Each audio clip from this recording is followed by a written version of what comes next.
pyrolyse, on pense que c'est l'avenir du recyclage plastique.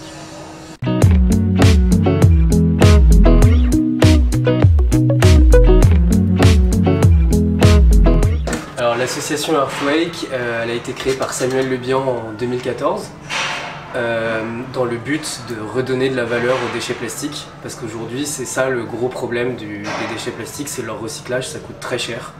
Et aujourd'hui les déchets plastiques sont complètement inertes en fait, on ne sait pas vraiment quoi en faire, il n'y a que 25% de ces déchets qui sont recyclés. Et avec Earthwake, on a mis au point une solution via une machine qu'on a appelée Chrysalis et qui permet de recycler ces déchets plastiques en carburant. Aujourd'hui on a donc un prototype et on est en train de finaliser un équipement commercialisable qui devrait voir le jour à la mi-2019, entre mi-2019 et fin 2019. Ok. Et ce carburant, c'est du carburant qu'on met dans les voitures Alors non, aujourd'hui, alors en fait, en termes de rendement, c'est assez simple. Si vous mettez 1 kg de plastique dans la machine, vous récupérez 1 litre de liquide. Ce litre de liquide, il est divisé en plusieurs choses. Il y a 65-70% qui sont des combustibles, à savoir de l'essence et du diesel. On arrive à séparer l'essence et le diesel. On a une trentaine, un peu moins, 25-20% de gaz. Ce gaz, il est stocké dans la machine et il est très utile parce qu'il permet d'auto-alimenter la machine, ce qui fait que la machine est autosuffisante. En fait, c'est le gaz qui permet de faire fonctionner la machine. Et on a des résidus de carbone, environ 5-7% en termes de rendement, dont aujourd'hui c'est un peu notre seule matière, donc on ne sait pas encore quoi faire, on est en train d'y réfléchir. Il est par exemple possible d'en faire des crayons à papier ou de les reprendre pour faire d'autres objets, mais on n'y a pas encore vraiment pensé. Et donc ce carburant, pour revenir à ta question, aujourd'hui non, il n'est pas utilisable dans des voitures. Il est surtout destiné à des générateurs électriques dans les pays émergents ou dans les régions isolées, car c'est comme ça qu'il s'électrifie encore beaucoup, et c'est dans des régions où le ramassage du plastique est proche du néant, voire inexistant.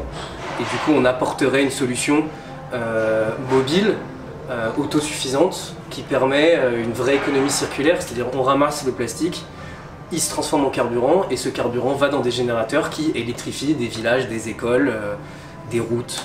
Donc ça c'est la vraie force, c'est-à-dire que d'abord on fait disparaître le plastique qui pollue un petit peu partout, les océans, même sur les terres. En fait l'idée c'est pour éviter la pollution maritime, il faut d'abord endiguer cette pollution sur terre. Parce que la pollution des plastiques, elle vient de la terre, elle n'apparaît pas dans la mer. Est-ce que tu peux dire d'ailleurs comment ça arrive peut-être un petit peu le plastique dans les océans pour que les gens aient conscience? C'est très simple, le plastique, on en utilise une quantité astronomique, très peu est recyclé. Ça finit dans la nature, les vents les amènent dans les rivières et les rivières charrient tous ces plastiques vers les océans. Et c'est comme ça qu'on se retrouve aujourd'hui avec des millions et des millions de tonnes de... Il y a eu une étude de la fondation Ellen MacArthur. Ellen MacArthur, c'est cette ancienne navigatrice qui a gagné une grande course maritime en solitaire. Elle est très engagée sur la question des océans et leur étude, qui est une des plus sérieuses, qui est sortie ces dernières années, montre que si en 2050, si on n'a rien fait d'ici 2050 pour endiguer cette pollution plastique, il y aura plus de déchets plastiques dans la mer que de poissons. Voilà. Programme réjouissant. Programme, ouais, assez réjouissant. Donc du coup, vous faites du carburant. Qui dit carburant, je suis obligé de te poser la question, dit d'où on est sensible chez les Pandarous, bien sûr. Écolo. C'est pas très écolo, c'est pas très bon pour l'environnement. Notre solution n'est pas la plus écologique possible. En revanche, notre solution, c'est une solution de transition. C'est-à-dire qu'elle est très pragmatique. Aujourd'hui, il y a des millions d'Africains et d'Asiatiques qui ont besoin de carburant pour s'électrifier.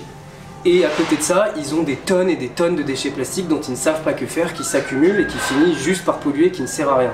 Si aujourd'hui, on arrive à proposer une solution avant que l'éolien ou le solaire se mettent vraiment en place, eh ben on a gagné, parce qu'on leur permet déjà de transformer leur paysage en ramassant le plastique, en endiguant cette pollution plastique qui est démente, et en leur donnant une solution qui derrière peut se monnayer, peut être vendue, qui crée de l'emploi, qui crée de l'emploi, ouais, c'est de la vraie économie circulaire. Nous, notre idée, c'est de développer des circuits courts à travers cette machine, en formant un technicien sur place qui, lui, pourra créer de l'emploi autour du ramassage des déchets plastiques. Vous avez traité combien de, vous savez l'évaluer, combien de tonnes de plastique, combien de tonnes de déchets plastiques jusqu'ici avec votre solution? Alors aujourd'hui on a encore installé 0 machine en fait, donc on est en vraie phase de développement.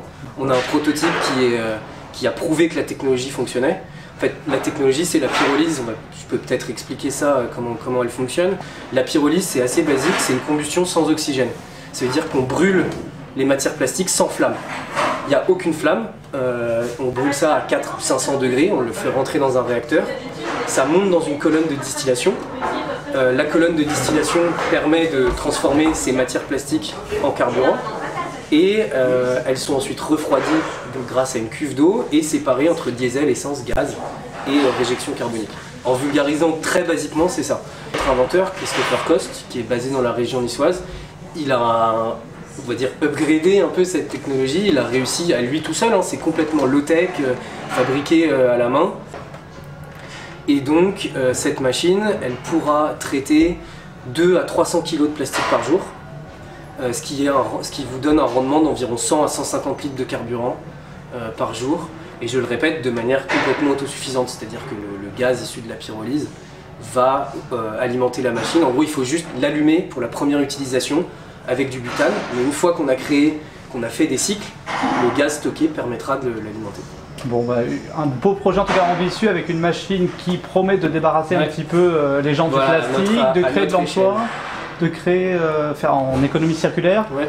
Allez, avec un petit défi pour les dizaines d'années à venir, c'est que faire du carburant qui soit propre. Bah après, peut-être le next step, comme on dit, ça sera, il est question aussi de peut-être qu'un jour on fera plus de carburant mais seulement du gaz. Voilà, il y a plusieurs choses à imaginer, parce que le gaz on peut très bien le mettre dans le générateur aussi, si on réfléchit comme ça.